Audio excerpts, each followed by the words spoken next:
ಇವತ್ತಿನ special recipe ಬಂದು ರಾಗಿ ಮುದ್ದೆ. ರಾಗಿ ಮುದ್ದೆ ಅಂದರೆ ನನಗಂತೂ ತುಂಬ ಇಷ್ಟ. ಸಾಮಾನ್ಯವಾಗಿ ಎಲ್ರಿಗೂ ತುಂಬ ಇಷ್ಟ ಆಗುವಂತಹ ರೆಸಿಪಿ ಇದು. ಮೊದಲಿಗೆ ಒಂದು ಕುಕ್ಕರ್ನಲ್ಲಿ ನೀವು ನೀರನ್ನು ಇಟ್ಕೋಬೇಕು. ಇದು ಆ್ಯಕ್ಚುಲಿ ಅಳತೆ ಪ್ರಕಾರ ಮಾಡಿದ್ರೆ ತುಂಬ ಚೆನ್ನಾಗಿ ಬರುತ್ತೆ. ಫಾರ್ ಎಕ್ಸಾಂಪಲ್ 2 ಲೋಟ ನೀರಿಗೆ 1 ಲೋಟ ರಾಗಿ ಹಿಟ್ಟು ಈ ಥರ ಮೆಜರ್ಮೆಂಟಲ್ಲಿ ತೊಗೋಬೇಕಾಗುತ್ತೆ. ಆಮೇಲೆ ನೀರನ್ನು ಇಟ್ಬಿಟ್ಟಾದಮೇಲೆ ಇದಕ್ಕೆ 1 ಟೇಬಲ್ ಸ್ಪೂನಷ್ಟು ತುಪ್ಪವನ್ನು ಆ್ಯಡ್ ಮಾಡಬೇಕು. ತುಪ್ಪವನ್ನು ಯಾಕೆ ಆ್ಯಡ್ ಮಾಡೋದು ಅಂದರೆ ತುಂಬ ಚೆನ್ನಾಗಿ ಬರುತ್ತೆ, ಟೇಸ್ಟ್ ಕೂಡ ಚೆನ್ನಾಗಿರುತ್ತೆ. ಹಾಗೆಯೇ ಆ ಮುದ್ದೆ ಏನು ನೀಟಾಗಿ ಮಿಕ್ಸ್ ಆಗೋದಕ್ಕೆ ತುಪ್ಪ ಹಾಕಿದ್ರೆ ತುಂಬ ಈಸಿಯಾಗಿ ಬರುತ್ತೆ. ಸೊ ಅದಕ್ಕೋಸ್ಕರ ರಾಗಿ ಮುದ್ದೆಯಲ್ಲಿ ವಿಶೇಷವಾಗಿ ಏನು ಫೈಬರ್ ಕಂಟೆಂಟ್ಸ್ ಜಾಸ್ತಿ ಇರುತ್ತೆ, ಹಾಗೆಯೇ ಕ್ಯಾಲ್ಶಿಯಂ ಕೂಡ ಇರುತ್ತೆ. ಹಾಗಾಗಿ ರಾಗಿ ಮುದ್ದೆನ ಪ್ರತಿದಿನವೂ ಸೇವಿಸಿದ್ರೂ ತುಂಬ ಚೆನ್ನಾಗಿರುತ್ತೆ. ಕೆಲವು ಕಡೆಯಲ್ಲಿ ನಿಮಗೆ ರಾಗಿ ಮುದ್ದೆನ ಪ್ರತಿದಿನವೂ ಏನು ಆಹಾರ ಪದ್ಧತಿಯಲ್ಲಿ ಬಳಸ್ಕೊಂಡಿದ್ದಾರೆ. ಅಂದರೆ ಮಧ್ಯಾಹ್ನ ಅಥವಾ ರಾತ್ರಿ ಈ ತರಹ ಯೂಸ್ ತಿಂತಾ ಇರ್ತಾರೆ. ಸೊ ಹಾಗಾಗಿ ಆಮೇಲೆ ರುಚಿಗೆ ತಕ್ಕಷ್ಟು ಉಪ್ಪನ್ನು ಹಾಕಿಬಿಟ್ಟು ನೀರನ್ನು ಕುದಿಯೋಕ್ಕೆ ಬಿಡಬೇಕು ಚೆನ್ನಾಗಿ. ಹಾಗೆಯೇ ರಾಗಿ ಹಿಟ್ಟು ಅಥವಾ ರಾಗಿ ಮುದ್ದೆನ ತಿನ್ನೋದ್ರಿಂದ ನಿಮಗೆ ಹೆಲ್ತ್ಗೂ ಕೂಡ ತುಂಬ ಬೆನಿಫಿಟ್ ಇದೆ. ಇದರಲ್ಲಿ ಕ್ಯಾಲ್ಶಿಯಂ ಜಾಸ್ತಿ ಇದೆ, ಹಾಗೆಯೇ ಫೈಬರ್ ಕಂಟೆಂಟ್ಸು. ಇದು ಬೋನ್ನ ಹೆಲ್ತ್ಗೂ ಕೂಡ ತುಂಬ ಸಹಾಯ ಮಾಡುತ್ತೆ. ಅದಲ್ಲದೆ ವೆಯ್ಟ್ ಮ್ಯಾನೇಜ್ಮೆಂಟ್ ಅಂದರೆ ವೆಯ್ಟನ್ನು ಸಮತೋಲನವಾಗಿರಿಸೋದಕ್ಕೆ, ಅಂದರೆ ತುಂಬ ವೆಯ್ಟು ಜಾಸ್ತಿ ಆಗೋದಿಲ್ಲ, ತುಂಬ ತೀರಾ ಕಡಿಮೆನೂ ಆಗೋದಿಲ್ಲ. ಆ ಥರ ವೆಯ್ಟ್ ಮ್ಯಾನೇಜ್ಮೆಂಟನ್ನು ಇದು ರಾಗಿ ಮುದ್ದೆ ಅಥವಾ ರಾಗಿಯಲ್ಲಿ ಮಾಡುವಂಥ ಪದಾರ್ಥವನ್ನು ತಿನ್ನೋದ್ರಿಂದ ಈ ಥರ ಹೆಲ್ತ್ ಬೆನಿಫಿಟ್ ಕೂಡ ಇದೆ. ಹಾಗೆಯೇ ಒಂದು ಸ್ವಲ್ಪ ನೀರನ್ನು ತಗೊಂಡು ಇದಕ್ಕೆ ರಾಗಿ ಹಿಟ್ಟನ್ನು ಹಾಕಿ ಚೆನ್ನಾಗಿ ಮಿಕ್ಸ್ ಮಾಡಿ ಸಪ್ರೇಟಾಗಿ ಇಟ್ಕೋಬೇಕಾಗುತ್ತೆ. ಯಾಕಂದರೆ ಇದು ರಾಗಿ ಈಗ ಫಸ್ಟ್ ಆಲ್ರೆಡಿ ಏನು ನೀರು ಇಟ್ಟಿದ್ವಲ್ಲ, ಅದಕ್ಕೆ ಈ ಮಿಕ್ಸ್ಚರ್ ಏನು ಮಾಡ್ಕೊಂಡಿದ್ವಿ ಇದನ್ನು ಹಾಕಿ ಕುದೀತಾ ಇರೋ ನೀರಿಗೆ ಇದನ್ನು ಹಾಕಬೇಕಾಗುತ್ತೆ. ನೀವು ನೋಡ್ತಾ ಇರ್ಬೋದು, ಇಲ್ಲಿ ನೀರು ಚೆನ್ನಾಗಿ ಕುದೀತಾ ಇದೆ. ಈ ನೀರಿಗೆ ನೀಟಾಗಿ ಇದನ್ನು ನೀರಿನ ಜೊತೆಗೆ ಒಂದು 2-3 ಚಮಚದಷ್ಟು ರಾಗಿ ಹಿಟ್ಟನ್ನು ಹಾಕ್ಕೊಂಡ್ಬಿಟ್ಟು ಕದಡಿ ಇಟ್ಕೊಂಡು ಹೀಗೆ ಮಿಕ್ಸ್ ಮಾಡಿಕೊಂಡು ಈ ಥರ ನೋಡಿ ದಪ್ಪ ಆಗಕ್ಕೆ ಸ್ಟಾರ್ಟ್ ಆಗುತ್ತೆ. ಸೊ ಈ ಥರದಲ್ಲಿ ಮಾಡಿಕೊಂಡ್ರೆ ನಿಮಗೆ ರಾಗಿ ಮುದ್ದೆ ತುಂಬ ನೀಟಾಗಿ ಬರುತ್ತೆ.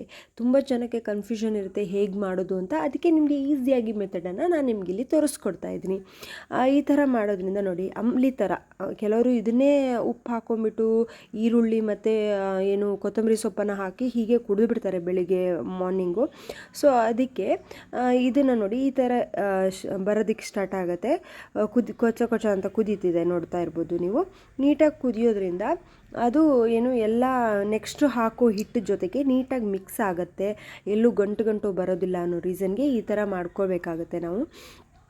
ಆಮೇಲೆ ರಾಗಿ ಮುದ್ದೆ ಅಥವಾ ರಾಗಿ ಹಿಟ್ಟಿಂದ ಮಾಡುವಂಥ ಪದಾರ್ಥ ನಿಮಗೆ ಡೈಜೆಷನು ಕೂಡ ಹೆಲ್ಪ್ ಮಾಡುತ್ತೆ. ಇವಾಗ ಏನು ಕೆಲವ್ರಿಗೆ ಈ ಪ್ರಾಬ್ಲಮ್ ಇರುತ್ತೆ ಡೈಜೆಷನ್ದು. ಸೊ ಅವರು ಪ್ರತಿದಿನ ಕೂಡ ರಾಗಿ ಮುದ್ದೆ ಅಥವಾ ರಾಗಿಯಿಂದ ಮಾಡುವಂತಹ ಪದಾರ್ಥವನ್ನು ತಿನ್ಬೋದು. ನೋಡಿ ಅದಾದಮೇಲೆ ಈಗ ಸ್ವಲ್ಪನೇ ಹಿಟ್ಟಾಕಿ ನೀಟಾಗಿ ಸೌಟಲ್ಲಿ ಕದಿಡ್ಕೋಬೇಕು. ಅಂದರೆ ತಿರುಗಿಸ್ತಾ ಇರಬೇಕು, ಯಾವುದೇ ಕಾರಣಕ್ಕೂ ಕೈ ಬಿಡಬಾರ್ದು ಈ ಹಂತದಲ್ಲಿ. ಸೊ ಕೆಲವ್ರ ಹತ್ರ ರಾಗಿ ಕೋಲು ಅಥವಾ ರಾಗಿ ತಿರ್ಸೋದಕ್ಕೆ ಅಂತಾನೆ ಒಂದು ಮರದಿಂದ ಮಾಡಿರುವಂಥ ಕೋಲು ಇರುತ್ತೆ. ಸೊ ಅವರು ಪ್ರತಿದಿನ ಮಾಡೋದ್ರಿಂದ ಅದನ್ನು ಮಾಡಿ ಇಟ್ಕೊಂಡಿರ್ತಾರೆ. ಈ ಥರ ನೋಡಿ ನೀಟಾಗಿ ಮಿಕ್ಸ್ ಮಾಡ್ತಾ ಬರಬೇಕು, ಯಾವುದೇ ಗಂಟು ಬರಲಿಲ್ಲ ಥರ ನೀಟಾಗಿ ಮಿಕ್ಸ್ ಮಾಡ್ಕೋಬೇಕು. ಕುಕ್ಕರಲ್ಲಿ ಮಾಡೋದ್ರಿಂದ ಏನು ಅಡ್ವಾಂಟೇಜ್ ಅಂದರೆ ಕುಕ್ಕರ್ ಬೇಗ ಹೀಟ್ ಆಗುತ್ತೆ ಮತ್ತು ಹೀಟ್ ಜಾಸ್ತಿ ಟೈಮ್ವರೆಗೂ ಇರುತ್ತೆ. ಆವಾಗ ಏನಾಗುತ್ತೆ, ಹಿಟ್ಟು ಚೆನ್ನಾಗಿ ಬೇಯೋದಕ್ಕೆ ಶುರುವಾಗುತ್ತೆ. ಅದು ಯಾವುದೇ ಏನು ಮೆತ್ತಗಾಗೋದು ಅಥವಾ ಹಸಿ ಹಿಟ್ಟು ಥರ ಫೀಲ್ ಆಗೋದು ಹಾಗಾಗೋದಿಲ್ಲ. ಸೊ ಆ ರೀಸನಿಂದಾಗಿ ನೀವು ಕುಕ್ಕರಲ್ಲಿ ಮಾಡಿದ್ರೆ ಚೆನ್ನಾಗಿ ಬರುತ್ತೆ ಅಂತ ಕಾರಣಕ್ಕೆ ನಾನು ನಿಮ್ಗೆ ಇಲ್ಲಿ ಕುಕ್ಕರಲ್ಲೇ ತೋರಿಸ್ಕೊಡ್ತಾ ಇದ್ದೀನಿ. ಇನ್ನೊಂದು, ಆ ರಾಗಿ ಮುದ್ದೆಯನ್ನು ಆದಮೇಲೆ ಯಾವುದೇ ಕಾರಣಕ್ಕೂ ಇಮಿಡಿಯೇಟಾಗಿ ನೀವು ಪಾತ್ರೆನ ತೊಳೆಯೋದಕ್ಕೆ ಹೋಗಬೇಡಿ. ನೀಟಾಗಿ ಒಂದು 12 ಗಂಟೆ ಕಾಲ ನೀರು ಹಾಕಿ ಬಿಟ್ಬಿಟ್ರೆ ಆರಾಮಾಗಿ ನಿಮಗೆ ಸುತ್ತಲೂ ಹಿಡ್ಕೊಂಡಿರುವಂಥ ಹಿಟ್ಟೇನಿರುತ್ತೆ ಅದು ಆರಾಮಾಗಿ ನಿಮಗೆ ಬಿಟ್ಕೊಳ್ಳುತ್ತೆ. ಯಾವುದೇ ಕಾರಣಕ್ಕೂ ಏನು ಕಷ್ಟಪಟ್ಟು ತೊಳಿಬೇಕು, ತಿಕ್ಕಬೇಕು ಆ ಥರ ಏನೂ ಇರೋಲ್ಲ. ಕೆಲವ್ರಿಗೆ ಅದೊಂದು ಪ್ರಾಬ್ಲಮ್ ಇರುತ್ತೆ, ರಾಗಿ ಮುದ್ದೆ ಮಾಡಿದ್ರೆ ಸುತ್ತಲೂ ಹಿಡ್ಕೊಂಡ್ಬಿಡುತ್ತೆ, ಸೊ ಅದರಿಂದಾಗಿ ಪ್ರಾಬ್ಲಮ್ ಆಗುತ್ತೆ ಅನ್ನೋ ರೀಸನ್ಗೆ ಕೆಲವರು ಏನು ರಾಗಿ ಮುದ್ದೆಯನ್ನು ಮಾಡೋದನ್ನು ನಿಲ್ಲಿಸಿರ್ತಾರೆ, ಏನೋ ಹಿಡ್ಕೊಂಡು ಅದನ್ನು ತಿಕ್ಕೋದು ಯಾರು ಅಂತ ಕಾರಣಕ್ಕೆ. ಸೊ ಇದನ್ನ ಹೇಳ್ಕೊಡ್ತೀನಿ ನಿಮಗೆ. 12 ಗಂಟೆ ಅಥವಾ ನೀವು ನಾರ್ಮಲಾಗಿ ಮಧ್ಯಾಹ್ನ ಮಾಡ್ತೀರ ಅಂದರೆ ರಾತ್ರಿ ಹೊತ್ತಿಗೆ ನೀರು ಹಾಕಿ ಬಿಟ್ಬಿಡಿ, ನೀಟಾಗಿ ಹಿಡ್ಕೊಳ್ಳುತ್ತೆ. ಅದು ನೀಟಾಗಿ ಬಿಟ್ಕೊಂಡಿರುತ್ತೆ, ಎಲ್ಲ ಹಿಟ್ಟು ಏನು ಅಂಟ್ಕೊಂಡಿರ್ತಾರೆ ಅದೆಲ್ಲ ಬಿಟ್ಬಿಡಿ, ಆರಾಮ್ಸೆ ತೊಳ್ಕೊಬೋದು. ಈಗ ನೋಡ್ತಿರ್ಬೋದು ನೀರನ್ನು ಚಿಮ್ಮಿಸ್ತಾ ಇದ್ದೀನಿ, ಯಾಕಂದರೆ ಇಲ್ಲಿ ನೀರನ್ನು ಚಿಮ್ಕ್ಸೋದ್ರಿಂದ ಏನು ನೀರು ಹಬೆ ಇದರಿಂದ ಚೆನ್ನಾಗಿ ಬೇಯ್ಕೊಳುತ್ತೆ ಅನ್ನೋ ರೀಸನ್ಗೋಸ್ಕರ. ಹೀಗೆ ನೀಟಾಗಿ ರಾಗಿ ಮುದ್ದೆಯನ್ನು ಕೆಲವ್ರು ಮಾಡೋದು ಗೊತ್ತಿರುತ್ತೆ, ನೀಟಾಗಿ ತಿರುಗಿಸ್ತಾ ಇರಬೇಕು. ಸ್ವಲ್ಪ ಏನು ಕಾಲಿನಲ್ಲಿ ಪಾತ್ರನ ಒತ್ತಿಟ್ಟು ಕೈಯಲ್ಲಿ ಚೆನ್ನಾಗಿ ಹಾಕಿ ತಿರುಗಿಸಿದ್ರೆ ಒಂದು 5 ನಿಮಿಷ ಮತ್ತೆ ಬೇಯೋದಕ್ಕೆ ಸ್ಟಾರ್ಟ್ ನೋಡಿ. ಇಲ್ಲಿ ನೀಟಾಗಿ ಮುಚ್ಚಿಟ್ರೆ ಒಂದು 5 ನಿಮಿಷ ಸಣ್ಣ ಊರಿನಲ್ಲಿ ಇಡಬೇಕು. ಯಾವುದೇ ಕಾರಣಕ್ಕೂ ದೊಡ್ಡ ಊರಿನಲ್ಲಿಟ್ಟು ಸುಟ್ಟಾಕೊಂಬಿಡಿ. ಸೊ ಈ ಥರ ನೀಟಾಗಿ ಇಟ್ಬಿಟ್ಟು ಹೀಗೆ ನೀಟಾಗಿ ಮಾಡ್ಕೊಳೋದ್ರಿಂದ ಚೆನ್ನಾಗಿ ಬರುತ್ತೆ ಅಂತ. ಈ ಥರ ತಿರುಗಿಸ್ತಾ ಇರೋ ನೋಡಿ, ಎಲ್ಲೂ ಗಂಟು ಕಾಣ್ತಾ ಇಲ್ಲ ನಿಮಗೆ, ನೋಡ್ತಾ ಇರ್ಬೋದು. ಈ ಥರ ತಿರುಗಿಸ್ತಾನೇ ಇರಬೇಕು, ಸ್ವಲ್ಪ ಜಾಸ್ತಿ ಶಕ್ತಿಯಿಂದ ತಿರುಗಿಸ್ಬೇಕು. ರಾಗಿ ಮುದ್ದೆ ತಿಂದರೆ ಜಾಸ್ತಿ ಶಕ್ತಿ ಬರುತ್ತೆ. ಸೊ ಅದಕ್ಕೋಸ್ಕರ ರಾಗಿ ಮುದ್ದೆನ ಪ್ರತಿದಿನ ನಿಮ್ಮ ಆಹಾರ ಪದ್ಧತಿನಲ್ಲಿ ಮಾಡ್ಕೊಳ್ತಾ ಹೋಗಿ, ತುಂಬ ಚೆನ್ನಾಗಿ ಬರುತ್ತೆ ನೋಡಿ. ಈ ಥರ ತಿರುಗಿಸ್ತಾ ಇರಬೇಕು. ಕಾಲಲ್ಲಿ ಒತ್ತಿಟ್ಕೊಂಡು ಪಾತ್ರನ ಕೆಲವರು ತಿರುಗಿಸ್ತಾರೆ, ಹಾಗೂ ತಿರುಗಿಸ್ಬೋದು. ನಮ್ಮನೇಲಿ ನಾರ್ಮಲ್ ಒಂದು ಮರದ್ದೊಂದು ಸೌಟಿತ್ತು, ಅದನ್ನು ಯೂಸ್ ಮಾಡ್ಕೊಂಡು ನಾನು ತಿರುಗಿಸ್ತಾ ಇದ್ದೀನಿ.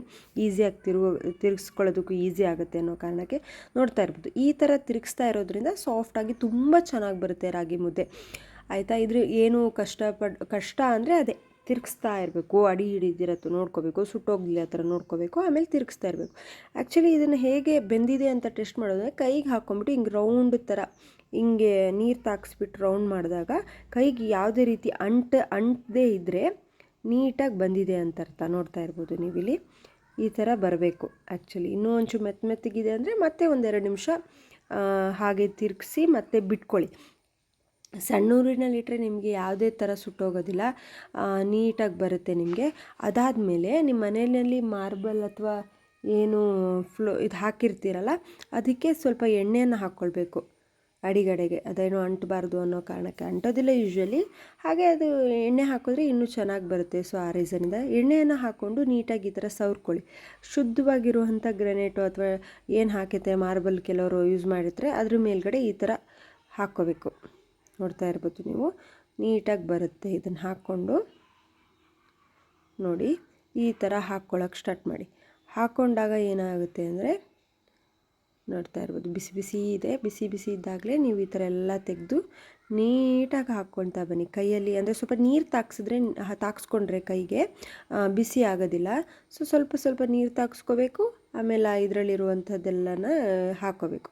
ಆಮೇಲೆ ನೋಡ್ತಾ ಇರ್ಬೋದು ನೀವು ಈ ಥರ ಆಗುತ್ತೆ. ಹತ್ತಿರದಿಂದ ತೋರಿಸ್ತಾ ಇದ್ದೀನಿ ನಿಮಗೆ ಕಾಣಲಿ ಅನ್ನೋ ರೀಸನ್ಗೆ. ಈ ಥರ ಇದಾದಮೇಲೆ ನೀಟಾಗಿ ಸ್ವಲ್ಪ ತಣ್ಣಗಾದಮೇಲೆ 1-2 ನಿಮಿಷ ಬಿಟ್ಟು ತಣ್ಣಗಾದಮೇಲೆ ಹಾಕಿ ಈ ಥರ ಚೆನ್ನಾಗಿ ಮಿಕ್ಸ್ ಮಾಡಬೇಕು.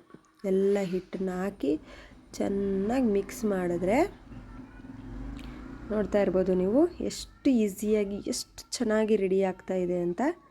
ಈ ಥರ ಚೆನ್ನಾಗಿ ಮಿಕ್ಸ್ ಮಾಡೋದ್ರಿಂದ ಏನು ರಾಗಿ ಮುದ್ದೆ ನಿಮಗೆ ತುಂಬ ಸಾಫ್ಟಾಗೂ ಬರುತ್ತೆ, ತುಂಬ ಚೆನ್ನಾಗಿರುತ್ತೆ. ಹಂಗೆ ಹಿಂಗೆ ಮುರಿದ್ರೆ ನೀಟಾಗಿ ಕೈಯಲ್ಲಿ ಮುರಿಯೋಕ್ಕೆ ಬರುತ್ತೆ ನಿಮಗೆ ರಾಗಿ ಮುದ್ದೆ, ಅಷ್ಟು ಚೆನ್ನಾಗಿ ಬರುತ್ತೆ.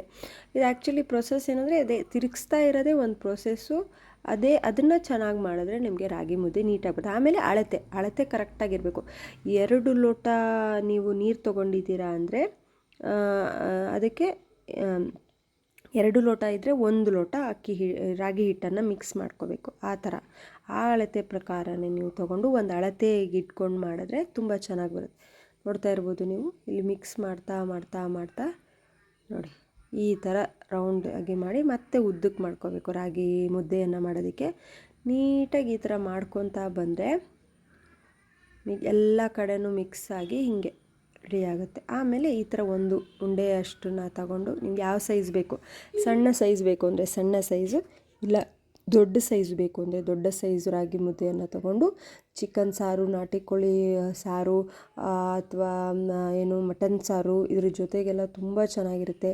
ನೋಡ್ತಾ ಇರ್ಬೋದು ನೀವು ಈ ಥರ ಬರುತ್ತೆ ನೋಡಿ ರಾಗಿ ಮುದ್ದೆ, ತುಂಬ ಚೆನ್ನಾಗಿರುತ್ತೆ. ಮನೆಯಲ್ಲಿ ಈಸಿಯಾಗಿ ಮಾಡ್ಕೋಬೋದು, ಯಾವುದೇ ಕಷ್ಟ ಇಲ್ಲ. ಈ ಥರ ಸಾಫ್ಟಾಗಿರೋವಂಥ ರಾಗಿ ಮುದ್ದೆನ ನೀವು ಮನೆಯಲ್ಲಿ ಟ್ರೈ ಮಾಡಿ. ಆ್ಯಂಡ್ ನಮ್ಮ ವಿಡಿಯೋನ ಇದೇ ಥರ ಸಪೋರ್ಟ್ ಮಾಡ್ತಾಯಿರಿ. ನಿಮ್ಮ ಸಪೋರ್ಟ್ ನಮಗೆ ಬಹಳ ಮುಖ್ಯ. ಕಮೆಂಟ್ ಮಾಡಿ, ಶೇರ್ ಮಾಡಿ, ಲೈಕ್ ಮಾಡಿ, ಕನ್ನಡತಿಯನ್ನು ಸದಾ ಪ್ರೋತ್ಸಾಹಿಸಿ ಅಂತ ನಿಮ್ಮ ಹತ್ರ ಕೇಳಿಕೊಳ್ತಾ, ಹೇಗಿದೆ ಅಂತ ಕಮೆಂಟ್ ಮೂಲಕ ತಿಳಿಸಿ. ಈ ಥರ ಇಷ್ಟು ರಾಗಿ ಮುದ್ದೆನ ನಾನು ಮಾಡ್ಕೊಂಡಿದ್ದೀನಿ, ನೋಡ್ತಾ ಇರ್ಬೋದು ನೀವು.